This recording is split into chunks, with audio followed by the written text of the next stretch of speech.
respected Vice President Prasanna Kumar Garu. Honestly, when his name was read out, I was very envious because all of you clapped more for him. That shows he's clearly a very popular figure. And when we are sitting, Ganta Srinivas Garu was feeling very insecure. Prasanna Kumar Garu Rajikiyalloki vachestaremo ani bhayapadam me andaram.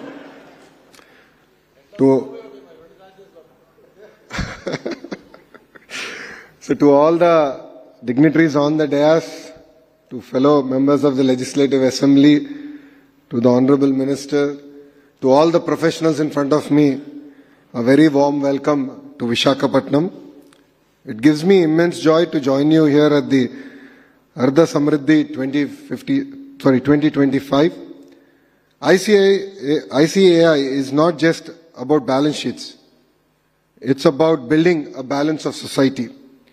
You are not only auditors of accounts, but you are auditors of accountability. You are not just record keepers of finance, but you are architects of nation building. Where there is trust in numbers, growth will happen in that nation. And that trust rests with all of you who are seated in front of me. You know, as HRD Minister, I'm really excited to be part of such wonderful conferences. You know, honestly, I'm envious because I really wish we had such conferences for members of legislative assemblies or even for ministers. Because one thing I believe that's constant in life is learning. If you look at all the great leaders in our country across sectors, one thing I've noticed that's common with them is their curiosity to always learn. You know, I had the great opportunity to meet the Honorable Prime Minister, sir, one-on-one. At the same time, I get to spend a lot of time with our Honorable Chief Minister. One thing I noticed common among them is their curiosity to always learn. They are willing to listen. And I believe that this conference will play a very, very important role in enriching you in that journey of learning. As Visakhapatnam, it is our jewel for Andhra Pradesh. It is the capital for IT, medical devices manufacturing, pharma, and even the deep water port ecosystem that we are building out here. Under the visionary leadership of our Honorable Chief Minister, Shri Nara Garu, if Vizag grows, only then will Andhra Pradesh grow. And we are committed to the growth of Visakhapatnam. You know, we are all very proud that Prasanna Kumar Garu hails from Visakhapatnam. It is very unfortunate that he is not visiting us a lot more. I'll request sir to spend a lot more time visiting us. Definitely I have a lot of asks from you. I'll come to it at the end of my speech. But it's really exciting to see a Telugu person lead the ecosystem going forward. And we look forward to your leadership and guidance here from the state of Andhra Pradesh.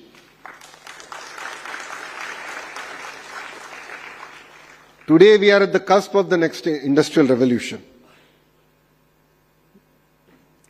And there are always two sides of a coin to every industrial revolution. One side of the coin is the fear of losing jobs. The other side of the coin is every industrial revolution has created more jobs than it has replaced. Countries that have embraced industrial revolution have always benefited out of it. India is a great beneficiary of the IT revolution. That is where we were able to jump the entire manufacturing revolution and go straight to services. Today that opportunity is again in front of us in AI. And as a state and as a nation, we should embrace AI and take things forward. AI is here. AI is going to transform the sectors that we are all working in. As a political party, we have actually deployed AI on our entire database.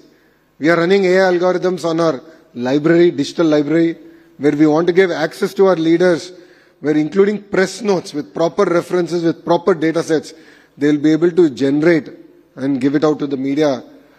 And also when we are having any discussions in the assembly, we want to enable them to have a meaningful debate and discussion using AI as a tool. So as a political party, we have embraced, as CAs, you also have to embrace AI. And it will definitely transform our sectors going forward. You know, as a state, we are all about speed of doing business. If you look at, TCS coming to Visakhapatnam, Cognizant coming to Visakhapatnam, or even Google setting up one of the largest data centers in the world here in Visakhapatnam, all these were possible because we delivered on our promise of speed of doing business. This is core to this government, this administration. We believe that IT, pharma, green energy, aerospace and food processing will play a very, very important role here in Visakhapatnam. Balanced regional growth is something that's very, very important. And as a state, we believe that there should be one capital, but development should definitely be decentralized. And policies are not just about a piece of paper, but I look forward to all the CAs enabling us to actually implement the policies. As the Honorable Vice Chairman Gar just said, it's very important that we actually implement it ethically and in the right spirit. So if there is someone who helps navigate all these policies, it is the CAs here. If there's someone who enables the entrepreneur to navigate all the regulations, it is the CAs here. And as the Honorable MSME Minister has just stated, you play a very important role in creating the ecosystem. And as the state government here, we are willing to support you through and through. As in the world we see everyone talking about the big fours. And time has come for India to challenge it. I believe that Andhra Pradesh and India has that intellectual horsepower to create the next big accounting firm, the next big auditing firm. And I request the leadership on the dais to sort of work in this direction. I think time has now come where Indians can not only serve India, but can serve the global economy and play a very, very important role. And under your leadership, we look forward to taking this initiative forward. I was jokingly saying, there are CAs and then there are friends of CAs. I'm a friend of CA. There is no way I would have qualified as a CA. Your exams are extremely tough. You have to always learn. It's not an easy journey, but you play a very, very important role. I think I'm one of the very few who's fortunate to make the transition from the private sector to public service. At Heritage, back then when I joined, we were going through a very tough time. We had retail, and of course we had the dairy business. And when we are finalizing the accounts, there's always going to be a tussle between management and the chartered accountants. It could be the internal auditors, it could be the statutory auditors, but in our company it is always the internal auditors and statutory auditors who had the last say, because the chairman of the board used to be D. Sitaramaya Garu. And Sitaramaya Garu is a well-renowned chartered accountant, and I have learnt a lot from Sitaramaya Garu, and today if I can analyze balance sheets well, it is because of his guidance to me personally. Andhra Pradesh as a state is going to go through really exciting transformation. We aspire to be a $2.4 trillion economy by 2047. What we as a state want to achieve is decentralized development.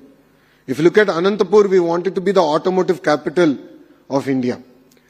North Anantapur and Kurnool will be the renewable energy capital for India. If you look at electronics manufacturing, we're bringing it to Kadapa and Chittoor district. Nellore already has a lot of diversified manufacturing, but all of here will be surprised to know that currently 50% of the air conditioners manufactured in India comes out of Nellore district. LG, I laid foundation to the LG plant. Daikin is going to come. They're expanding their commercial facility.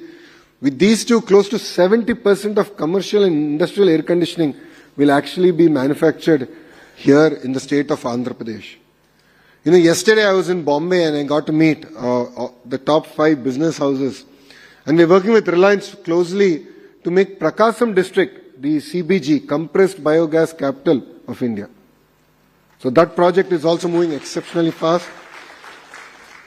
Krishna and Guntur is where the capital city Amravati is, and that is going to be the quantum valley for South Asia. East-West Godavari districts are well known for aqua. We're going to continue to support them. and not only just look at basic processing, but look at tertiary processing happening here in Andhra Pradesh and exporting finished products, not only to US, but different parts of the world. Of course, North Andhra is going to go through amazing transformation. I mean, with Bogapuro Airport going to start in the next 1 year, you will see amazing transformation happening here in Visakhapatnam, Vijayanagaram and Srikakulam districts. There are huge investments coming in the pharma sector, IT sector, medical devices, even in the ports. There are huge investments now coming about. So here I would request all the CAs to play a very important role in this transformative journey that Andhra Pradesh is going to take forward. And beyond the compliances, it's very important that ESG is here, and all of us have to play a very important role. And to all the CAs here, I'm sure our professions will take us to different parts of the country and different parts of the world. Please be brand ambassadors of Andhra Pradesh. We are here to support you, support the companies that you want to bring here to invest in Andhra Pradesh. And as you see the entire leadership here, we are young, we are hungry. If there's one thing that's another transformation that's happening, it's also in the politics of Andhra Pradesh. If you look at it, out of the 164 MLAs that you elected for the NDA government, 50% are first-time MLAs. Out of the 25 ministers, including the Honorable Chief Minister, out of 25 ministers, 17 are first-time ministers. So what we bring is raw energy, hunger to serve our state. And we are here to do only one thing, make Andhra Pradesh number one across any sectors that we operate in. So to the Honorable Vice President of ICAI, Prasanna Kumar Garu, I have some specific requests, borderline demands, because మీరు తెలుగు వారు కనుక నేను demand చేయగలుగుతాను అనుకుంటున్నా. ప్రధానంగా we have to build a center of excellence where we can showcase the intersection of AI and accounting and audit. And I believe that that center of excellence should happen from the data city here in Visakhapatnam. So I look forward to working with you on that. The second specific ask I have is, all of you are aware that we are seeing a tariff war. And in this tariff war, there are sectors that are going to face a lot of headwind. And I believe every crisis is an opportunity. And this is something that our leader Chandrababu Naidu garu has taught us really hard. It could be Government of India, it could be Government of Andhra Pradesh. There, under the leadership of the Honorable Prime Minister, Shri Narendra Modi ji garu, and here under the leadership of the Honorable Chief Minister, Shri Nara Chandrababu Naidu garu, we want to work with all of you to look at our entire regulatory framework. What I would request, sir, is let's take a 100-day action plan. Let's look at every possible law, every regulatory framework that is here, and actually question it, challenge it.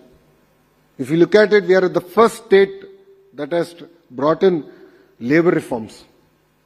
We have passed an ordinance. We are the first state to abolish Nala. First state in the country. We have done it. Ordinance has come out. So we are ready here. We are ready to transform ourselves. So let's look at if you can create a small working group. And Honorable Commerce Minister Piyush ji also requested this from us.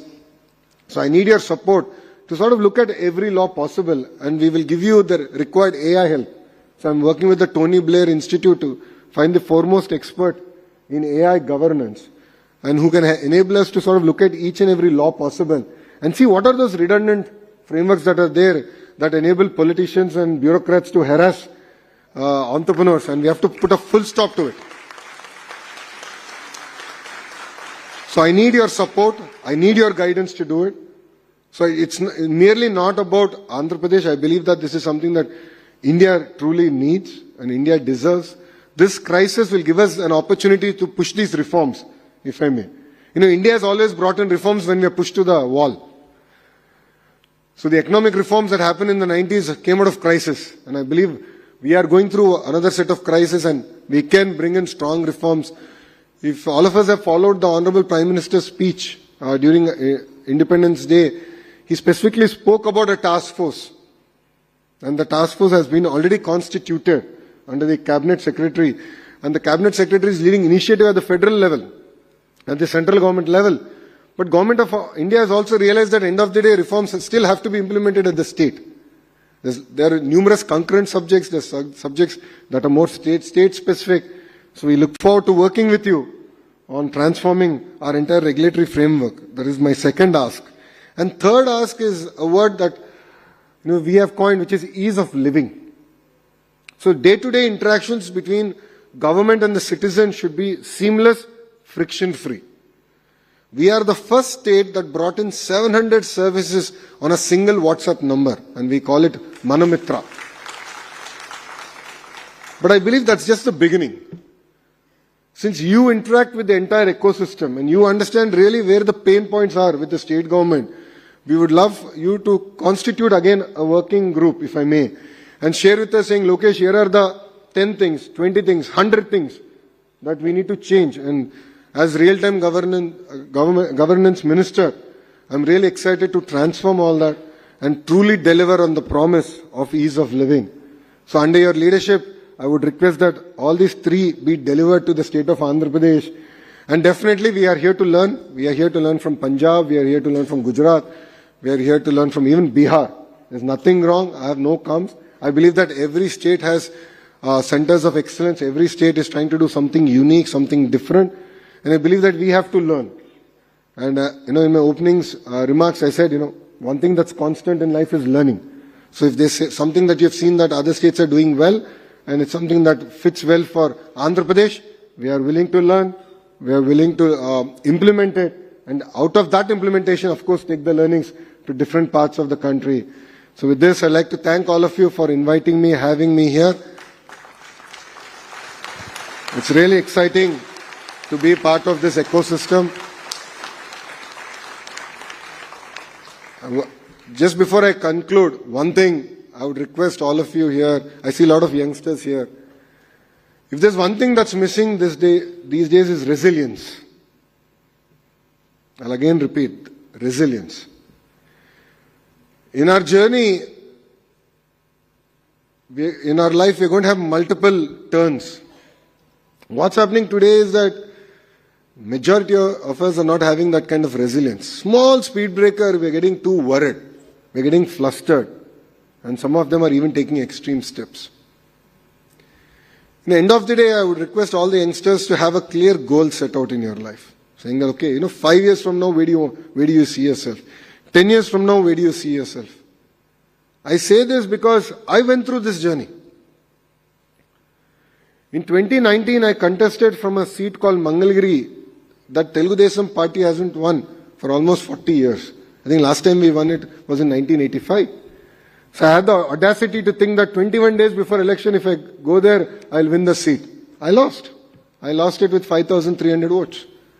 A lot of people made fun of me. A lot of people said, he can't even win one election, so what's going to happen? I never bothered about it. I said, I have a goal. My goal is very clear. I have to again win that constituency in 5 years, and nothing will take me away from that goal. And that was the agenda with which I worked for 5 years. And touch wood. And touch wood, people recognized it. People were kind. Voters of Mangalgiri were very kind. I have close to about 270,000 voters, and I won that seat with 91,000 majority. Why am I sharing my failure and success with you? That is life. That is life. So build that resilience, take the road less traveled, and believe me, it is the most rewarding experience that you will have. Because a lot of people advised me not to contest from Mangalgiri the second time. A lot of people told Brahmani, please tell Lokesh to also file nomination in a second seat, just as a backup. So I told Brahmani only one thing. The day I do it, I would have accepted defeat. I said, good or bad, I've chosen a path. Let me see this through. I want to challenge the entire system on why I really can't deliver. And people were very kind. They blessed me. Honestly, I didn't have the satisfaction of having the highest majority because Visakhapatnam people gave first and second here. Even now, I have that grouse against you, boss. That much I can say. I have grouse against you. First one is Gajuwaka. Palla Srinas Garki. I think almost 95,000. 94,000 majority. So when I heard, I got 91,000 and I was all excited in the boardroom. My PA, I think, is here lingering around. He came and told me, he said, boss, sorry. Done, Gajuwaka beat you. I said, chalo yaar, second place. Not bad, okay. Unfortunate. So I went, I took the certificate from the returning officer. I came out and I was about to give a press meet. Then my PRO came, tapped my shoulder and said, boss, you're now number 3. I said, what happened? He said, then Bhimli beat you. So, unfortunately I'm number 3. But we owe a lot to Visakhapatnam. As a political party, even in 2019, you have blessed us. You really re-elected all our MLAs here. It means a lot. We owe a lot to Visakhapatnam. And rest assured, in the next 4 years, you will see a very transformed Visakhapatnam under the leadership of the Honorable Prime Minister and Honorable Chief Minister. And last point before I conclude, because whenever I talk about Visakhapatnam, I get excited. All of you know we did Yoga Andhra. I'm sure a few of you cursed us because you had a lot of traffic challenges. But I must admire the spirit of Visakhapatnam. It is not easy to wake up at 3 in the morning to come do yoga on the beach road just because the Honorable Prime Minister and the Honorable Chief Minister made a call. But people of Visakhapatnam showed up. 3 lakh people, kid you not, 3 lakh people did yoga. And I believe that is the way we stand with our Honorable Prime Minister. When the entire world put us in tough times, Visakhapatnam stood by him, Andhra Pradesh stood by him, and it means a lot. If you look at it, the Honorable Prime Minister came back to Visakhapatnam twice in the first year. And if you look at, if there's a reason Google is coming to Visakhapatnam, apart from the hard work we're doing here, the Honorable Prime Minister has enabled a lot of reforms at the central level to bring Google to Visakhapatnam. So we owe the Honorable Prime Minister a lot. And for me personally, hats off to the people of Visakhapatnam for your resilience, your commitment, and any call that the Honorable Chief Minister gives, all of you really show up in big numbers and stand by him. We really appreciate it. You've definitely won a place in our heart, and we will deliver. And next 4 years, you will definitely see a transformed Visakhapatnam. With this, I'll take leave from all of you. Thank you very much for giving me this amazing opportunity. And Jai Hind.